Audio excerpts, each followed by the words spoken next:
Hello, my name is Brandon Bullard, and this is my community health assessment for Petal, Mississippi. Why did I choose Petal? I chose Petal, Mississippi because I believe it is in a unique position right now regarding growth, healthcare needs, and popularity. Mississippi has about 20 cities that fall into a similar population range as Petal, with a multitude of cities and towns just below this population threshold. I believe it is very important to understand how population growth can be managed in expanding areas such as Petal. Also, this is my current home for the duration of the SRNA program here at Southern Miss. So a little bit about Petal. It is located in South Mississippi, just east of Hattiesburg, across the Leaf River in Forest County. The population is 11,010 according to census.gov. The school district size is 7A with about 4,400 students, which is surprising because that is almost half of the population of Petal itself. And also it was founded in 1974. So just real quick, just some pictures around Petal that I took. Just realized I'm wearing the same shirt when I went to the park, so that's kind of funny. So starting at the top left, I'll touch more on this in a moment, but this is one of the walking tracks at Petal City Park. Just to the right of that is a bigger picture of it. And then underneath that is a splash pad that was just recently finished at Petal City Park as well. And then also back to the top you have City Hall and a dog park, and Willie Hinton Park, which also has a pretty big walking track. And then on the bottom is just a picture from Central Avenue and Main Street, just kind of showing the proximity of how small of a town it is.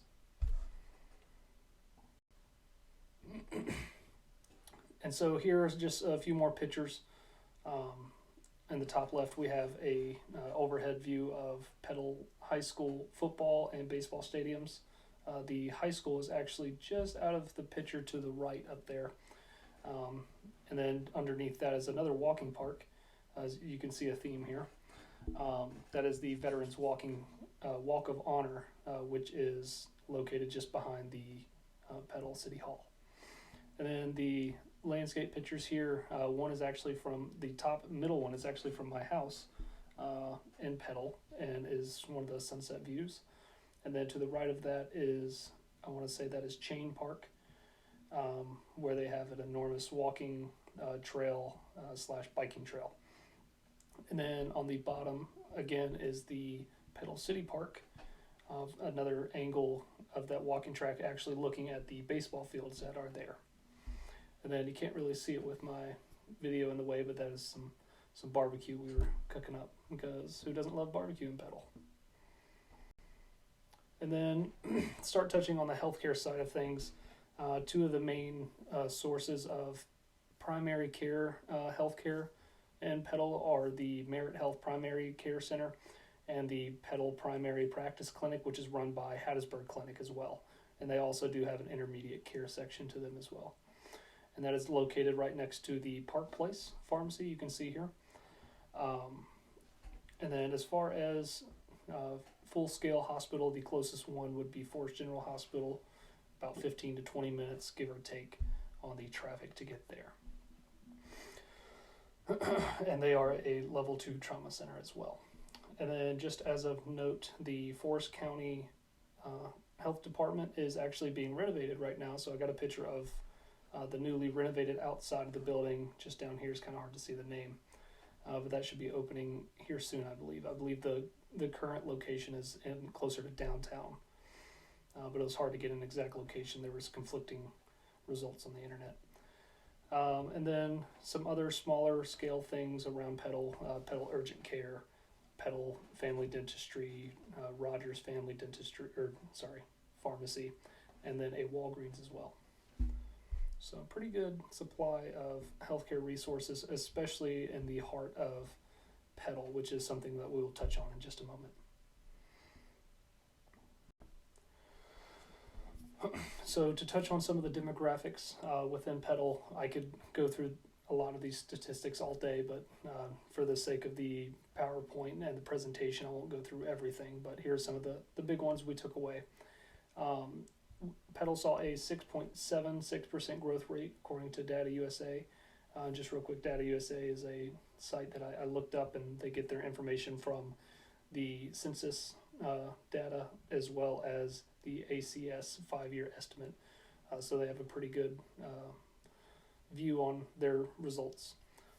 And then the median age is 35, so pretty young there. A median household income of $55,000, which is actually slightly down from the prior year of 3.75%. Largest industry, which actually kind of surprised me, was the healthcare and social assistance at 18.4%. The second largest domestic consumed product is actually pharmaceuticals at 12.3%. So, gotta stay medicated. And then something I found very interesting: the patient-clinician ratio for the county. So we didn't have this information for Petal itself, but was 1,152 to 1. And the U.S. average was 1,000 to 2.8, which 1,000, if we were looking at our county, 1,000 would be less than 1. Sorry, I didn't do the full calculation there, but obviously lower than the U.S. average is what I'm getting at there. And also, as of note, the patient to mental health professional ratio is 243 to 1. And then I found conflicting results for the national average on that, so I didn't want to put one or the other. So, and also about 10% of the Petal community is uninsured, which is staggering growth from a growth of 12% from the previous year. 54 of that 10% are between the ages of 35 and 64, which I found to be pretty concerning, because you would think that would be a little bit higher of the age range. And about 30% of people in Petal are on Medicare or Medicaid, which that's, from what I've seen, pretty standard with the U.S. And everything. Prevalence of food insecurity is about 23.3%, which is pretty high, and I think that's kind of generalized in Mississippi, sadly, across the board. Percentage of residents with access to exercise opportunities is 80.3%. I found this statistic very interesting, particularly when we get to the strengths and weaknesses and the plan of action. We'll touch more on that in a moment. And like I said, there's a lot more statistics that we could go through, but for the sake of the PowerPoint, didn't want to add them here yet. But if you did want to see them, I added them to the plan of action document, which is provided in the submission form. And then, speaking of the strengths and weaknesses, or other words, the assets and potential learning opportunities, we'll start with the assets. From what I can tell, Petal has a good infrastructure for moderated growth, such as parks, roads, and emergency personnel. They also have a very strong education system, which is proven time and time again by their high rankings district-wise in Mississippi. And in 2022, I believe it was, they actually were number 1 in the entire state. And suburban access to healthcare and multiple clinics in the heart of Petal. And then some of the weaknesses or learning opportunities we can take from this are that the rural healthcare options are not nearly as accessible as the suburban ones. Public park use seems to be underutilized, and infrastructure strain due to moderated growth, which was deemed necessary by city leaders. And I know what you're thinking. I do have infrastructure on the strengths and weaknesses, and I did this on purpose because I think this is one of those unique things about Petal, that it's in such a interesting point of popularity versus growth right now, that the city leaders have recognized that need for growth and need for maintaining that community sense that they have, and so they've actively gone out of their way to try to moderate the growth and make sure it doesn't get out of hand too fast. And so by doing that, they've retained a lot of what makes the community so popular, and that's having such a sense of a small town feel. But it also has a negative impact of stagnation on some of the aspects of the economy, especially in regards to housing and commercial development, with them particularly holding up residential neighborhood developments for this purpose. But both sides can be argued for, but I think it's just a very good thing to understand when you're looking at the grand scheme of things and all. And with all of that information, now I want to speak on the plans of action that I've created. Two of those being increased physical activity and rural healthcare outreach. The increasing physical activity side, the goal would be to enhance community engagement in physical activity by promoting the use of local parks and walking tracks already set in place. Activity interventions that include nature and rely on social interactions may alleviate loneliness and social isolation within a community. That was from an article from Huang from 2019 where they spoke on the benefits of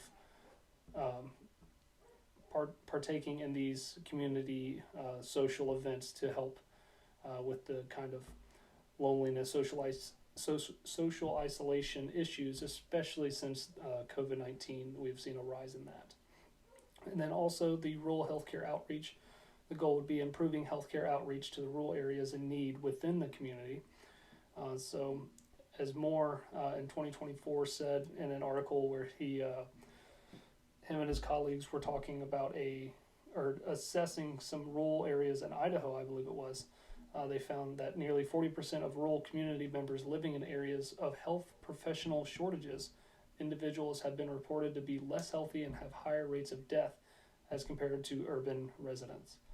And then that's where the statistic that I pointed out earlier with the decreased clinicians per 1,000 or 10,000 residents, whichever way you want to look at it, compared to the U.S. average is hurting us, especially in these rural parts of Petal, which has the downtown and the rural area associated.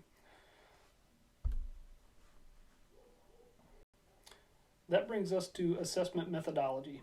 The methodology used for this community health assessment relied mainly on public record information. The main sources of this quantitative data came from Data USA, Census.gov, and petalschools.com. In future researching efforts, it would be very beneficial to have the resources to conduct qualitative research in order to better represent the community at its individual levels. I think this would be very important in more so assessing how the community feels about certain tracks, if they feel comfortable at these places, if it's hard for them to get to, questions in that kind of nature. But that would take a lot more manpower and financial resources to get a researching scale of that size. But references, like I said, can be found on the end of the presentation in APA format as well. So we have all this information. How can it help? This community health assessment can be very beneficial for the community members and stakeholders.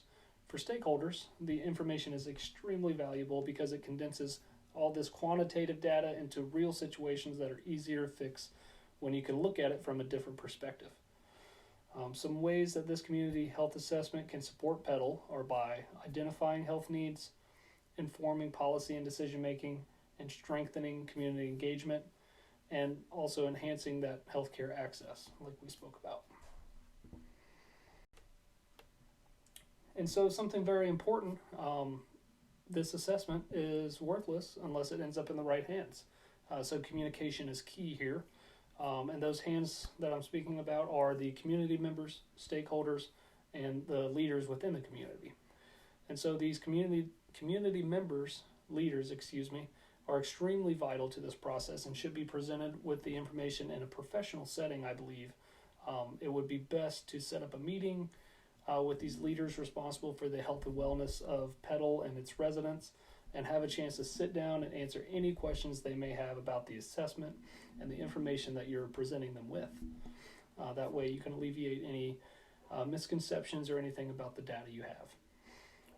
And as far as the public, some of the best communication options in today's society is through social media.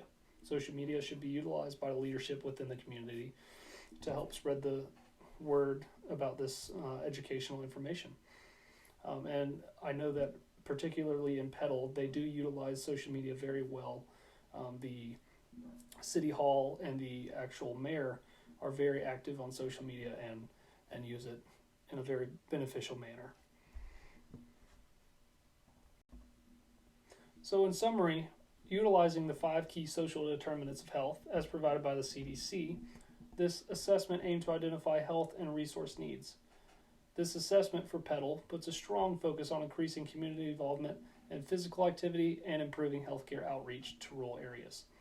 With the support of this assessment, community members, stakeholders, and city leaders will gain a better understanding of their community that they are in and help guide Petal to a better tomorrow.